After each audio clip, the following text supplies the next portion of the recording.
So USC has been the subject of several conversations this college football offseason, and for good reason. Look, whether we're talking about their transfer portal acquisitions, the coaching hire, or most recently, the news of their intention to leave the Pac-12 for the Big Ten, there's been a lot for us to discuss. But today, we need to talk about USC getting a huge win on the recruiting trail.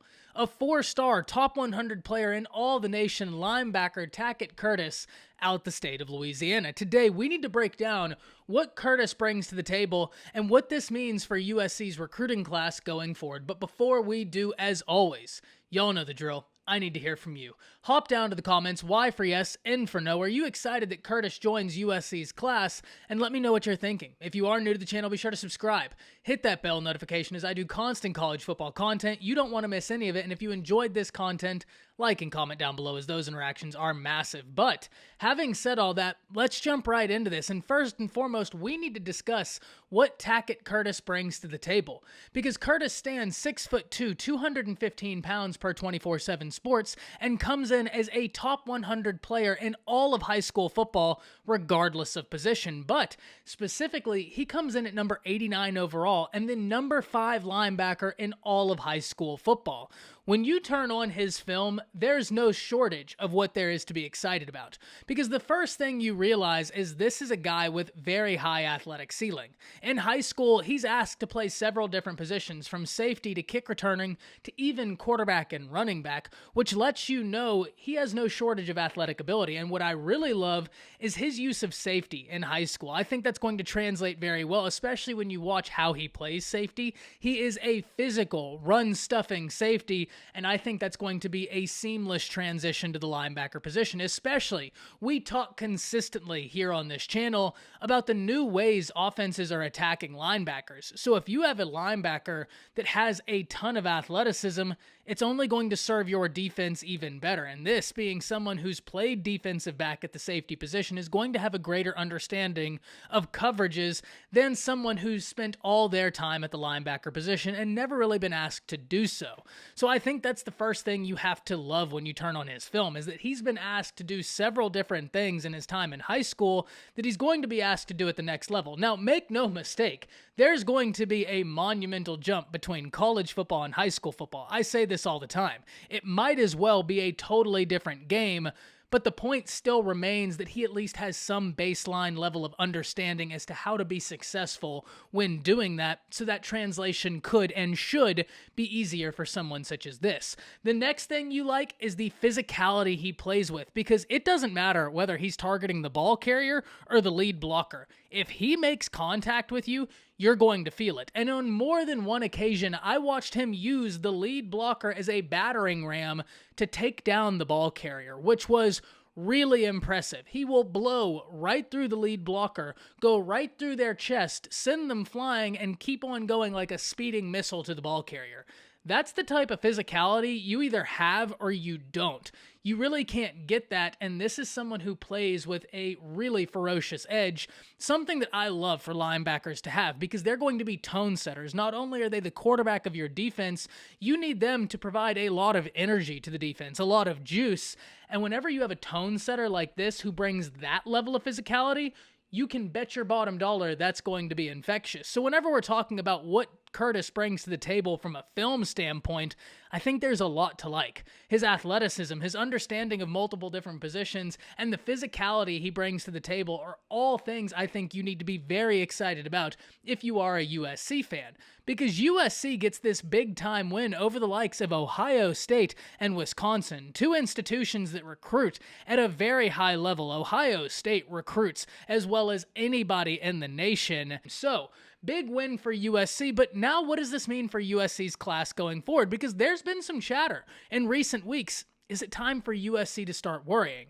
And my consistent answer to that question has been no, absolutely not. USC is currently sitting with a top 20 recruiting class in the nation. We've just passed the halfway point of July. There's still nothing but time and opportunity and an entire season ahead of us. USC is sitting in a really good position, because one thing I think that the mass has expected from USC is for them instantly to vault to a top 10 or even top 5 recruiting class because of the brand USC has. has and the coaching hire and transfer portal acquisitions they've got. But the one thing I think we need to keep in the forefront of our minds is that USC still has work to do on the football field. USC didn't end last season at the same level of Georgia and Alabama and Ohio State. Even if you didn't make the college football playoffs, just having a winning record and going into this season on a high with a ton to be excited about. USC didn't have a great season last year. They did hire a new coach, which leads a ton of excitement going into this season, but they're in a much different position than when we look at the top 5 recruiting classes in the nation than those classes. If we look there, the coaches there have had more time with the institutions. The institutions have done more recently, and that all leads to more tangible things for them to be able to recruit off of. Whereas USC is able to recruit off of hype, and deservedly so. There is a lot of hype around USC, and I'm very interested to see what they do. But Lincoln Riley hasn't had any chance to put anything tangible down yet as the head coach of USC, which is why this season is going to be so important for the Trojans. But at the end of the day, there's no reason at all to worry about USC's class. Look, if USC was sitting here with 5 members in this 23 class, I wouldn't care if they were 5 stars or what. Then it's time to maybe start getting worried just because of the sheer numbers you'd have to pull, all while trying to focus on your actual season. But that's not at all where USC is. Now, do I believe that they need to hit certain position groups harder? Certainly. I think offensive line is a position group they'd love to double down in this class, especially after losing out on Lucas and Mawanoa. I'm sure they'd love to double down on the offensive line, but I still think it is way too premature to say there's any level of worry to this USC class because they still have really fantastic athletes in this class, and there's still a whole season left in front of them. And if they come out and surprise some people, win some games, and look like a team that's building something, they're going to be able to recruit off of that. Because right now, for the people that are worried about USC's class, I tend to think it's because they think USC should already be there, and USC still has things to build. It's a brand that could be there, but they haven't been the brand that they want to be in almost 20 years, and that's why there is so much excitement about Lincoln Riley coming there and trying to establish. So, when we look at this holistically right now, USC's class is in a really good position with 12 members in this class, very phenomenal offensive talent, and a surprising amount of defensive talent, because when we look at the class, 5 of the 12 members are defensive players, 2 of the 12 members are athletes, so they could probably play either side of the ball. But 5 of them are straight up rated as defenders, including Curtis, and I think when you look at the totality of circumstances, understanding that USC's been able to recruit off of hype, but now it's the time where these prospects are wanting to see something tangible, something that Lincoln just hasn't had the opportunity to do yet. So I think when we really take a step back and look at this, it is way too premature to say there's any level of worry for USC's class. Do I think they need to recruit positions such as offensive line better? Sure, no doubt about it, but I don't think that it's time to really start sitting there and saying, oh, well, USC's class is in trouble. USC hasn't had the opportunity under Lincoln Riley to put anything tangible in front of these prospects yet, and right now they're only going off of hype. Once they're able to do that, considering they have a good season, then we're going to start seeing some things move. But at the end of the day, one thing we need to realize is this is going to be a team, this is going to be a topic of conversation we keep revisiting because of all the hype the Trojans are going into this season with, and because of the brand they could become. But I can't wait to hear from y'all because I know the USC faithful have to be over the moon about this caliber of linebacker. Hop down to the comments, let me know what you're thinking. That's it. See ya.